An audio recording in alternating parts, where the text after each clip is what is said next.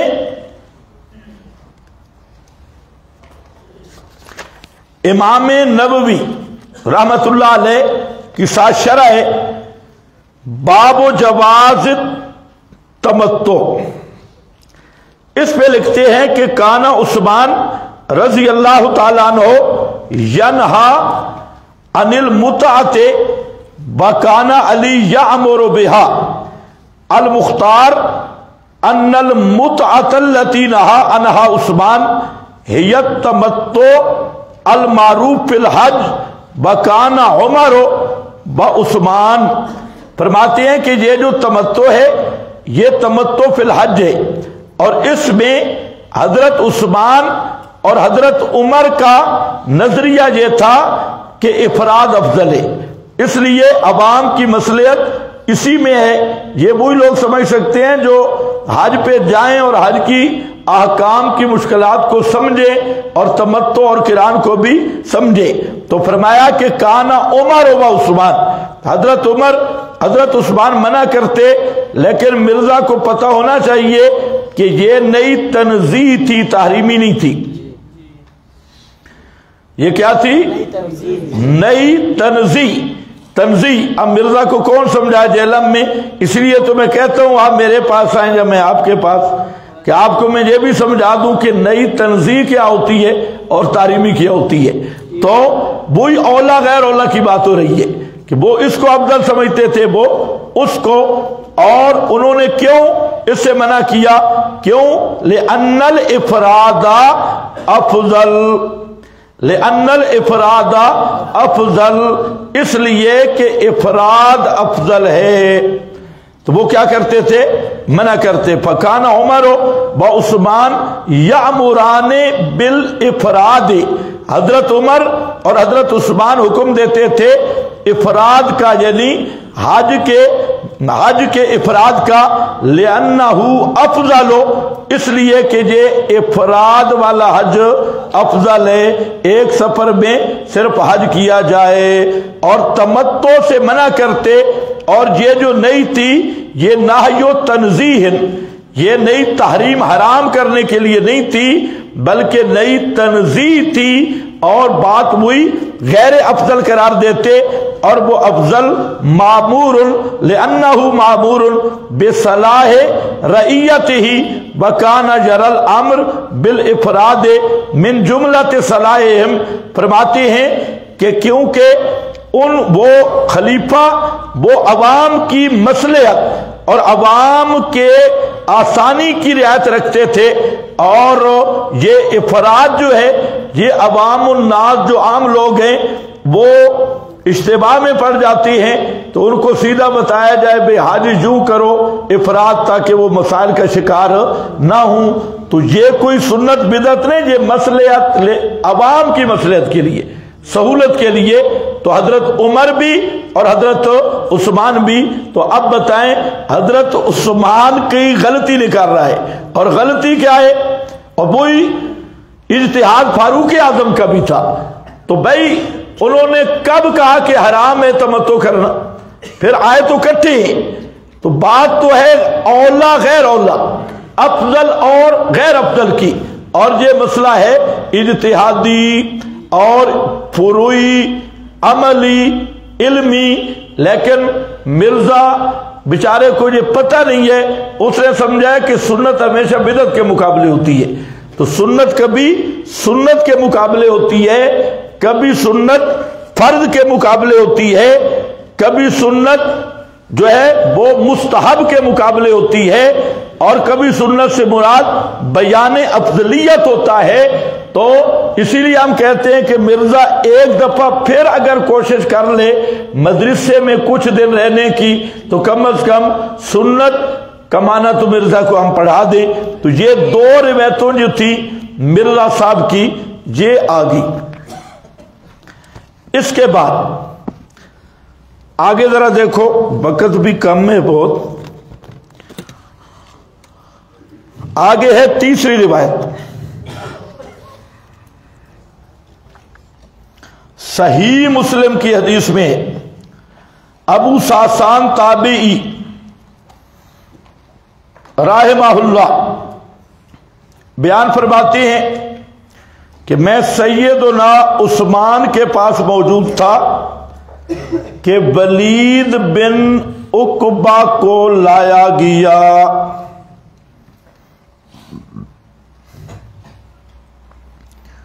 اچھا اب ذرا دیکھو، ولید بن عقبہ پہ رضی اللہ نہیں لکھا ہوا اور سیدنا بھی نہیں، حالانکہ یہ صحابی ہے. ولید بن عقبہ صحابی ہے. اور اس رافضی کو دیکھو، سیدنا قیس، وہ بابا کوفے والا، اس کا اپنا چورن بیچنے کے لیے کتنے لقب لگا رہا ہے. اور سیدنا فلاں تابی کو سیدنا، اور جہاں کوئی کلمات ادب نہیں، کہتا ہے ولید بن عقبہ. ولید بن عقبہ اس کو لایا گیا. دیکھنا ہے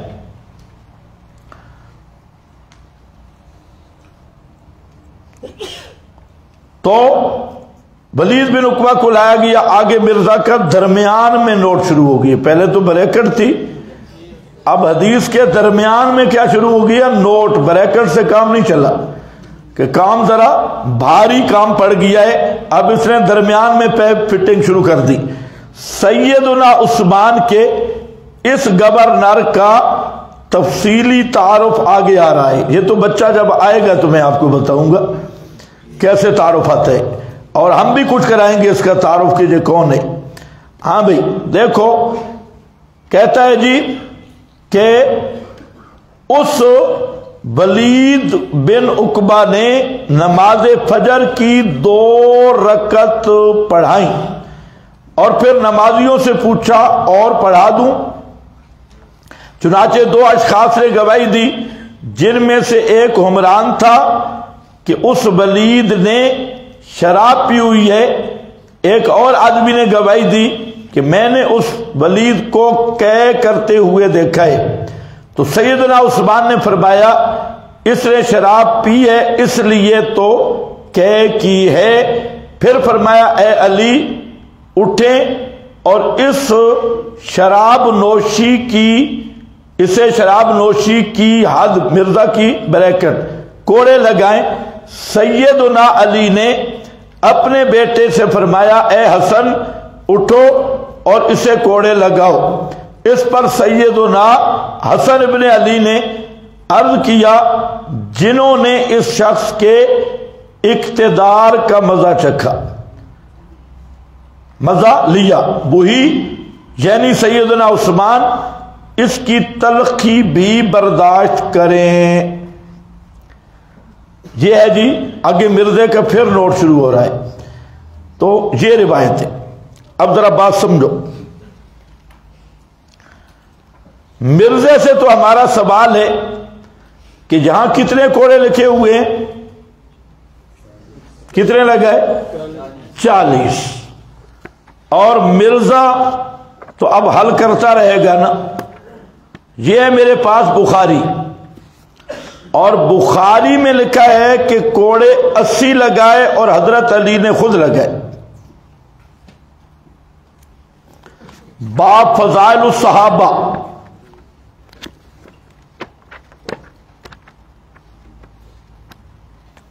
سمانینا جلدہ، 80 کوڑے لگائے. اب یہ تو مرزا ذرا حل کرے کہ مسلم شریف کیا کہہ رہی ہے؟ 40 اور بخاری کیا کہہ رہی ہے؟ 80.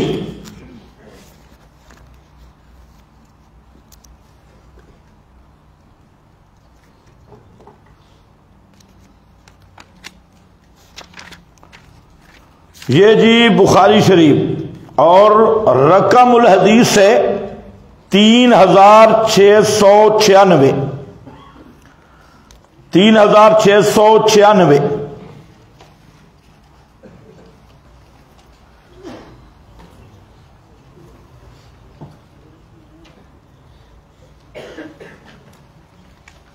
ثم دعا علی، پھر حضرت نے علی کو بلایا. فَأَمَرَهُ، حکم دیا حضرت علی کو أَن يَجْلِدَ فَجَلَدَهُ 80. تو حضرت علی نے 80 کوڑا لگایا. اور مسلم کیا کہہ رہی ہے؟ 40. تو اب میرا خیال ہے 40 کوڑا مرزا کو لگا کے 80 پورا کرنا چاہیے. ہاں بھائی. تو پہلے تو خود روایت کا بھی تعارض ہے. تو اس کو کیا کہتے ہیں؟ اضطراب. یہ اضطراب ہے. وہاں حضرت حسن کو حکم دیا، پھر حضرت حسن نے انکار کیا، انہوں نے آگے اور کو حکم دیا، اور جہاں بالکل حضرت علی کو بلایا اور حضرت علی نے خود 80 کوڑا لگایا. تو یہ کیا ہے؟ اضطراب فی الحدیث. تو پہلے تو مرزا پر یہ ضروری ہے کہ علمی نقطہ نظر سے اس اضطراب کو ذرا دور کرنے کی کوشش فرمائے کہ مسلم شریف کی یہ حدیث اور بخاری شریف کی یہ نمبر جو 3696، تو یہ بالکل آپس میں معارض ہے اور کئی وجوہات سے فرق ہے. ذرا توجہ میری طرف رہے. جب خود حدیث میں اضطراب ہو رہا ہے تو ان سے حد ثابت ہوگی. تو پہلے تو مرزے کے ذمہ قرض ہے کہ اس اضطراب کو دفع کرے. ایک دوسری بات ذرا سمجھو. مرزے نے جہاں پر جو یہودیوں والا کام کیا وہ بھی میں آپ کو بتاؤں کہ اس روایت میں بھی مرزا نے خیانت کی. یہ میرے پاس ہے یہی مسلم والی حدیث. اس میں مرزا نے بریکٹیں تو جو لگائیں وہ تو میں بعد میں کرتا ہوں. مرزا نے جو اندر خیانت کی، زبردست خیانت اور بالکل کتمان کیا، روایت کا ٹکڑا ہضم کر گیا، وہ ذرا دیکھو اندر بھی. تو ادھر میں مرزے کا بھی پڑھ رہا ہوں. فقال علی قم یا حسن، حضرت علی نے فرمایا حسن کھڑے ہوں. فاجلدہو، ان کو کوڑے لگاؤ.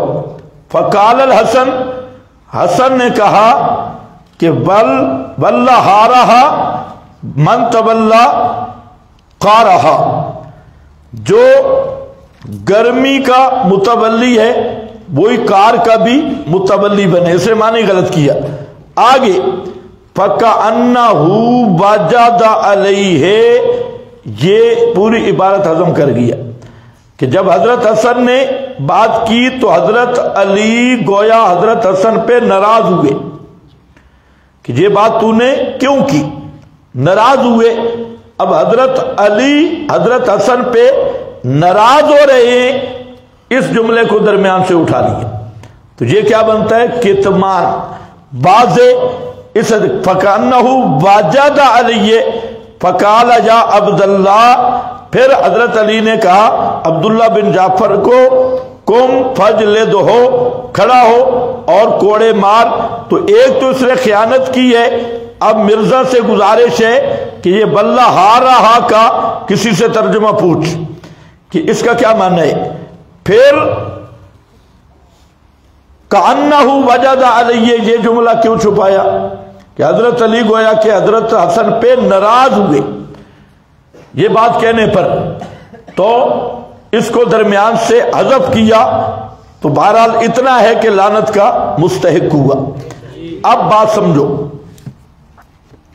یہ جو معاملہ ہے ولید بن عقبہ کا، ولید بن عقبہ یہ صحابی رسول ہے اور یہ صرف حضرت عثمان کا قریبی نہیں، یہ نبی کریم صلی اللہ علیہ وسلم کا بھی قریبی آدمی ہے رشتے کے لحاظ سے۔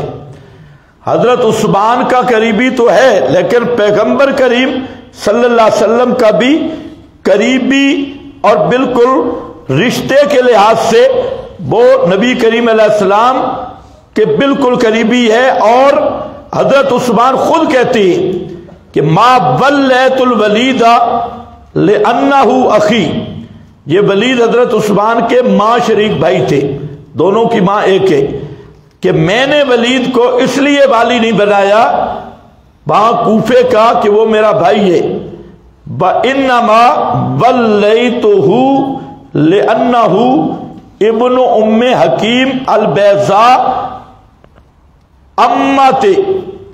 امت رسول اللہ صلی اللہ علیہ وسلم، ہاں ابن ام حکیم البیضاء امت رسول اللہ صلی اللہ علیہ وسلم، یہ رسول پاک کی سکی پھوپھی جن کو البیضاء کہا جاتا ہے اس کا بیٹا ہے، تو پیغمبر کی سکی پھوپھی کا بیٹا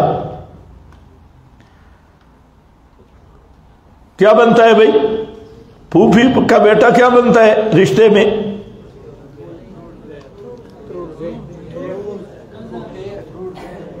ام حکیم البیضاء یہ رسول اللہ کی پھوپھی ہے اور ان کے بیٹے ہیں کون؟ ولید۔ تو یہ کس کے رشتہ دار ہے؟ رسول اللہ صلی اللہ علیہ وسلم کے۔ اور حضرت عثمان کہہ رہے ہیں کہ میں نے اس لیے نہیں کہ وہ میرا بھائی ہے، اور ساتھ فتح الباری میں ڈیٹیل کے ساتھ موجود ہے کہ حضرت عمر نے حضرت عثمان کو وصیت کی تھی کہ ولید کو کوفے کا گورنر بنانا ہے۔ پہلے یہ کوفے کے گورنر رہے ہیں، حضرت فاروق اعظم نے انہیں مقرر کیا، لیکن وہاں بعض جو دیگر قبائل تھے ان کے ساتھ یہ ذرا سختی کر رہے تھے، اور حضرت عمر کہہ رہے تھے کہ سختی نہ کرو، وہ غیر مسلم قبائل تھے، بھئی یہ اسلام کی طرف میل ہوں۔ تو حضرت عمر نے معزول کیا اور پھر بلایا، اور معزول کرنا کوئی عیب نہیں، یہ مرزے کو عیب لگتا ہے۔ حضرت فاروق اعظم تو سعد ابن ابی وقاص کو بھی معزول کیا، بڑے بڑے جلیل القدر صحابہ کو معزول کیا۔ ان کی تو عادت تھی کہ، اور ہونا بھی یہ چاہیے کہ عہدے بدلتے رہے تاکہ حکومت کا نظام چلے۔ تو بہرحال یہ جو ولید ہے یہ پیغمبر کریم کی پھوپھی کون جو مشہور ہے البیضاء سگی پھوپھی ہے، جب نبی کی پھوپھی ہے تو حضرت علی کی کیا لگیں گی؟ تو حضرت علی کی پھوپھی کا بیٹا حضرت علی کا کیا لگے گا؟ پھوپھی زاد بھائی حضرت علی کا پھوپھی زاد ہے، اور ادھر پیغمبر کریم کی پھوپھی کا بیٹا ہے یہ ولید، اور ہاشمی خاندان پیغمبر کے خاندان کا آدمی۔ اب اس پہ یہ بکواس کر رہا ہے، اور ادھر کیا کہتا ہے کہ میں کون ہوں؟ محب اہل بیت بھی ہوں۔ یہ محب اہل بیت ہو کر نبی کریم علیہ السلام کے رشتہ داروں کو بھی نہیں چھوڑ رہا۔ تو یہ ولید تو حضرت عثمان کے ساتھ تو ایک رشتہ ہے، پیچھے تو پیغمبر کریم اور حضرت علی کا رشتہ دار ہے۔ اب حضرت علی کا رشتہ دار اور نبی کریم علیہ السلام کے رشتہ دار، اور وہ بھی صحابی رسول، اور ان پر بکواس بازی کر رہا ہے۔ اب ذرا بات سمجھے، یہاں یہ میرے پاس ہے العواصم من القواسم، یہ بہت زبردست کتاب ہے، اور القاضی ابو بکر ابن العربی جن کی احکام القرآن ہے، یہ محدث بھی ہے اور بہت زبردست فقیہ بھی ہے۔ تو مشاجرات صحابہ پر یہ کتاب ہر طالب علم کے پاس ہونی چاہیے، بہت زبردست کتاب ہے۔ اب انہوں نے پورے دلائل کے ساتھ واقعہ لکھا، ذرا واقعہ سنو، اصل عبارت تو لمبی ہوگی۔ تو یہاں انہوں نے ولید بن عقبہ کہ یہی واقعہ لکھا، اور اس کا میں خلاصہ عرض کرتا ہوں کہ یہ مسئلہ کیا تھا۔ ولید بن عقبہ کو حضرت عمر نے بھی عہدے دیے، حضرت ابو بکر صدیق نے ان سے خفیہ خط و کتابت کا کام کیا، وہ اس وقت چھوٹے تھے، تو خفیہ خط وہ لے کے جاتے حضرت صدیق کے اور حضرت فاروق اعظم، اور پھر حضرت فاروق اعظم کی وصیتیں۔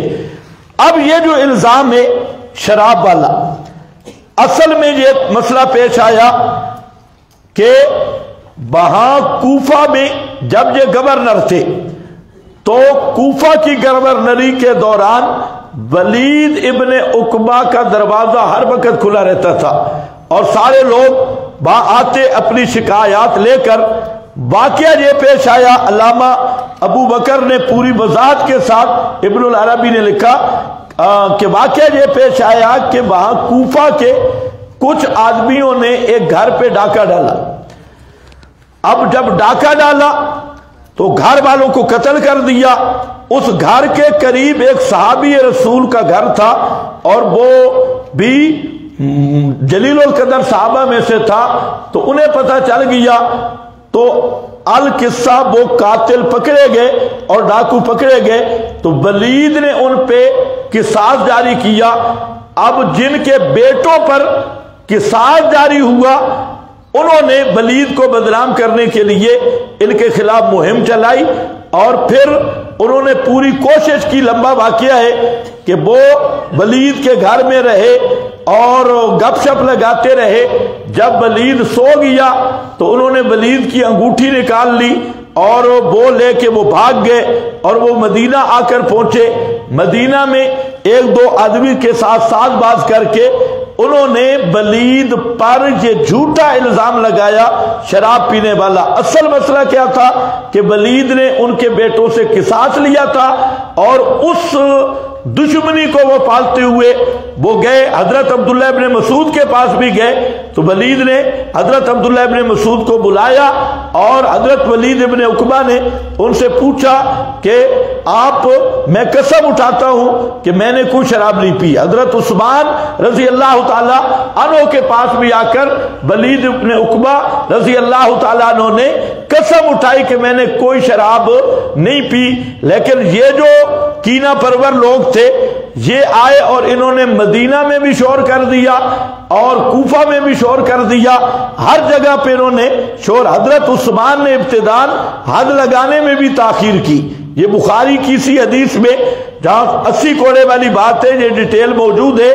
بعد میں بعض صحابہ نے کہا کہ اب شور بہت اٹھ رہا ہے ہر طرف سے، تو حضرت عثمان نے کہا ٹھیک ہے تو ان کی گواہی اب آ گئی ہے، اور وہ گواہی نری جھوٹ پہ مبنی تھی۔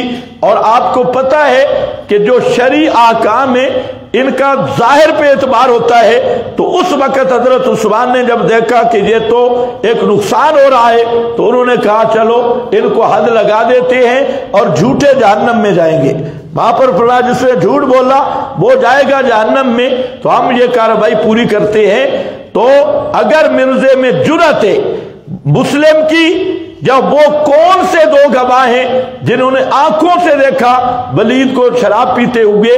کوئی بھی نہیں۔ اصل یہ ڈیٹیل ہے کہ ان پہ جھوٹا الزام عائد کیا گیا اور پھر شور مچایا گیا، اور شور مچانے کے بعد حضرت علی، حضرت عثمان اور صحابہ نے مشورہ کیا کہ کیا 40 کوڑے ہی ہے نا جنہوں نے جھوٹ بولا ہے وہ جائیں جہنم میں، تو ہم چلو اس شورش کو ختم کرنے کے لیے ولید پہ حد جاری کرتے ہیں۔ اور اس لیے کوئی سپیشل جلاد نہیں آیا، حضرت علی کوئی جلاد تھے حضرت عثمان کے، تو اس لیے چونکہ حضرت ولید ابن عقبہ معزز آدمی تھا اور حضرت علی کا رشتہ دار تھا، تو کوڑوں کی سزا بھی کس نے دی؟ بقول ان روایتوں کے، اور ان کی وجہ سے حضرت علی نے خود یا حضرت حسن معزز آدمی نے۔ تو خلاصہ یہ نکلا، پہلی بات تو ہے کہ یہ روایتیں آپس میں ٹکرا رہی ہیں اور ان میں کھلا اضطراب ہے، اور جب روایات میں اضطراب ہو تو اصل تو ضابطے یہ ہے پھر معاملہ ایک صحابی کا ہو اور روایات خود مضطرب ہے تو صحابی پہ الزام کیسے ثابت ہوگا؟ ایک بات تو یہ ہے۔ دوسری بات یہ ہے کہ اگر بالفرض حد تسلیم کر لی جائے کہ حد لگی تو کوئی مسئلہ نہیں، تو حد کیوں لگی؟ کسی نے دیکھا ولید کو شراب پیتے؟ نہیں جی۔ حد لگنے سے کیا مطلب ہے کہ واقعی شراب پی تھی؟ تو ہم کہتے ہیں اس کی دلیل لاؤ کہ ولید نے واقعی شراب پی تھی، اصل وہ کوفیوں کے بچوں سے قصاص لیا تو وہی شیطان پیچھے پراپاگنڈا کر کے حضرت عثمان کے پاس اور ہر جگہ پہ انہوں نے مشہور کیا۔ اگر غور کیا جائے ان روایات کے مطابق تو یہ تو حضرت عثمان اور حضرت ولید بن عقبہ کا ایک تقویٰ ہے کہ انہوں نے خود کوڑے کھا لیے لیکن خلافت پہ کوئی داغ نہیں لگنے دیا، اپنے رشتہ دار کو کوڑے مار لیے، کوئی معمولی مسئلہ نہیں۔ گورنر ہے اور گورنر کو حضرت عثمان کوڑے مرا رہے ہیں تاکہ جو ظاہر شریعت کی حد گواہ قائم ہو گئے، اب اس کے مطابق حد 40 کوڑا دینا، یہ حضرت عثمان اور ولید ابن عقبہ بھی آگے نہیں بولا، تو یہ دونوں جلیل القدر صحابہ کی طہارت کی دلیل ہے، تقویٰ کی دلیل ہے، جس کو مرزا شہادت کا سبب بنا رہا ہے کہ اس وجہ سے حضرت عثمان شہید ہو۔ یہ اصل بات ہے۔ آپ کو کچھ سمجھ گئے میری بات؟ ہاں، اچھی طرح سمجھو۔ اب یہ اردو میں بھی ملتی ہے، جو اردو خان ہے اس کا ترجمہ ہو چکا ہے اردو میں، اور العواصم من القواصم، اور بہترین القاضی، یہ مالکی مذہب کے بہت بڑے محدث، مفسر اور بہترین فقیہ ہیں۔ امام قرطبی رحمت اللہ علیہ اپنی قرطبی میں سب سے زیادہ ان کے حوالے دیتی۔ یہ وہ احکام القرآن والے ابن العربی ہیں، صوفی نہیں ہیں۔ یہ مسئلہ حل ہو گیا۔ اس کے بعد اب مرزا کی بغض دیکھیں، نوٹ لگایا مرزا نے، نوٹ ذرا دیکھیں، کہتا ہے ولید بن عقبہ سیدنا عثمان کا سوتیلا بھائی اور ان کی طرف سے کوفہ کا گورنر تھا، یہ اب خائن ہے۔ میں نے آپ کو بتایا کہ حضرت عثمان کا سوتیلا بھائی اور نبی پاک کا کیا لگتا تھا؟ اب کتنا بڑا یہودی یہ تاثر کیا دینا چاہتا ہے، یہ ہے حضرت عثمان کو قرابت کا تانا دینے والا، وہ آگے آ رہا ہے قرابت داری والا۔ اب یہ تو بیان کرتا ہے کہ ولید حضرت عثمان کا سوتیلا بھائی ہے، یہ سوتیلا ذرا خیال کرنا ہے، آگے محمد ابن ابی بکر آئے گا، وہ حضرت علی کا سوتیلا بیٹا ہے جس کو مصر کا گورنر بنایا، سوتیلا بیٹا کو۔ اور یہ حضرت عثمان پہ جو اعتراض کرتے ہیں نا قرابت، تو حضرت علی کے جتنے بھی بڑے بڑے گورنر ہیں سارے قریبی رشتہ دار ہیں۔ حضرت عثمان کے 26 کے قریب گورنروں اور ان بڑے عہدوں میں صرف 3 آدمی ہیں حضرت عثمان کے رشتہ دار 26 میں سے، اور حضرت علی کے گورنروں کے نقشہ تلاش کرے تو پھر پتہ لگ جائے گا سارے رشتہ دار ہیں، اور تانا حضرت عثمان پہ۔ اب ذرا دیکھو نوٹ، ولید ابن عقبہ، پھر اس خبیث نے کوئی لقب نہیں لکھا، نہ سید و نہ رضی اللہ، آگے سیدنا عثمان کا سوتیلا بھائی اور ان کی طرف سے کوفہ کا گورنر تھا. اب اس میں بھی اس نے خیانت کی کہ حضرت عثمان نے بھائی ہونے کی وجہ سے اسے کوفہ کا گورنر نہیں بنایا. ابھی میں نے آپ کو بتایا، انہیں کہا ایک تو یہ نبی پاک کی پھوپھی کا بیٹا ہے اور دوسرا حضرت فاروق اعظم کی وصیت فتح الباری میں موجود ہے. اب آگے دیکھو اس کی غیر اخلاقی حرکتوں، اب صحابی کے بارے میں کیا لفظ ہو رہا ہے؟ غیر اخلاقی حرکتوں. اور اس طرح سیدنا عثمان کی جانب سے تالیف قلب کے لیے ہے، گدھے کے گدھے، تالیف قلب کے لیے لگائے گئے بنو امیہ ہی کے چند رشتہ دار گورنروں کے افعال کی وجہ سے مرزے کو ٹائم قیامت تک کے بنو امیہ کے چند رشتہ دار گورنر وہ کون سے تھے اور ان کے کیا افعال تھے، بسند صحیح پیش کریں. یہ بھی مرزے کا فراڈ ہے. اور پھر آگے مرزا کیا کہتا ہے کہ افعال کی وجہ سے بعض صحابہ کرام خلیفہ ثالث امیر المومنین سیدنا عثمان بن عفان سے ناراض تھے. مرزا صاحب اگر واقعی تو اپنے باپ کے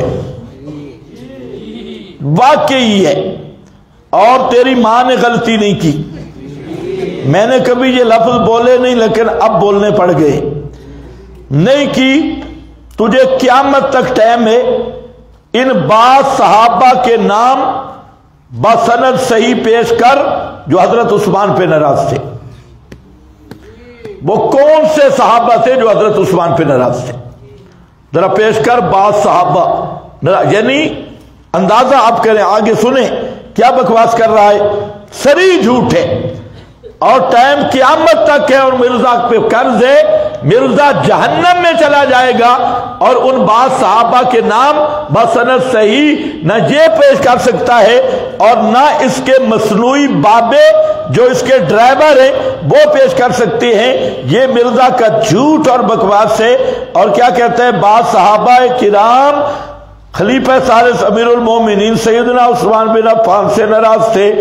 بالآخر یہی معاملات سیدنا عثمان کی مظلومانہ شہادت کا سبب بھی بنے. دیکھا، یہ ہے اصل بکواس کہ حضرت عثمان کی شہادت کا سبب یہ واقعات بنے. صحابہ ناراض تھے، حضرت عثمان کو صحابہ نے شہید کیا. حضرت عثمان کے قاتلین میں ایک صحابی بھی نہیں، ایک بھی نہیں. ہاں، وہ اشتر نخی اور عبداللہ ابن سبا اور اس طرح کے لوگ بدکماش قسم کے منافق ہیں. ایک صحابی بھی حضرت عثمان کے قتل میں شریک نہیں. اور یہ کیا کہہ رہا ہے؟ بالآخر یہی معاملات سیدنا عثمان کی مظلومانہ شہادت کا سبب بھی بنے. شہادت عثمان کو دیکھا، اب اصل مقصد تھا بابے کو بچانا. جو بابا مجرم بابا تھا اس پہ آ گیا کہ شہادت عثمان کو عبداللہ ابن سبا یہودی ملعون کے ایک بالکل الگ تھلگ فتنے سے جوڑ دینا دراصل صحیح الاسناد احادیث اور مستند تاریخ سے ناواقفیت اور فرقہ وارانہ کتمان حق کا نتیجہ ہے. سن رہے ہو؟ یعنی اس سے بڑا لانتی کون ہوگا؟ خود کتنا کتمان حق کیا ہر حدیث میں، اور اب بکواس کیا کر رہا ہے کہ عبداللہ ابن سبا یہودی ملعون کے ایک بالکل الگ تھلگ فتنے سے. وہ الگ تھلگ فتنہ کیا تیرا؟ وہ فتنہ کیا تھا الگ تھلگ؟ الگ یعنی اس کا اس سے تعلق حضرت عثمان کی شہادت سے نہیں. جوڑ دینا دراصل صحیح الاسناد. کون سی صحیح الاسناد حدیث ہے بھائی؟ کون سی اب تک جو آپ دیکھ رہے ہیں کوئی ایک حدیث بھی مرزا نے ایسی پڑھی ہے جو اس کے دعویٰ کے مطابق ہو؟ ایک بھی نہیں لکھی. مستند تاریخ سے فرقہ وارانہ کتمان حق کا نتیجہ ہے. چنانچہ اس زمن میں محدث اعظم پاک و ہند، یہ ایک نیا بابا نکلا ہے، نیا بابا زبیر علی زئی، محدث اعظم پاک و ہند شیخ حافظ زبیر علی زئی نے سنی اور شیعہ دونوں کی مستند کتابوں سے ثابت کیا کہ عبداللہ ابن سبا یہودی ملعون دونوں ہی مکاتب فکر کے ہاں نہ صرف ایک منافق شخصیت کے طور پہ جانا جاتا تھا بلکہ جہاں تک مذکور ہے اسے چوتھا خلیفہ راشد امیر المومنین سیدنا علی ابن ابی طالب نے اپنے دور خلافت میں کیا کیا؟ اب سمجھو، مرزا نے یہ بھی جھوٹ بولا ہے اور سری جھوٹ بول. فتاوی علمیہ ہے زبیر علی زئی کا، جلد 2 اور صفحہ 154 ہے. اس میں زبیر علی زئی نے لکھا ہے کہ عبداللہ ابن سبا، اس نے کیا لکھا کہ زبیر علی زئی کیا کہتا ہے کہ عبداللہ ابن سبا اور اس کے پیروکاروں کو منافق، کیا لکھا ہے اس نے دیکھو، منافق. اور زبیر علی زئی نے لکھا ہے رافضی.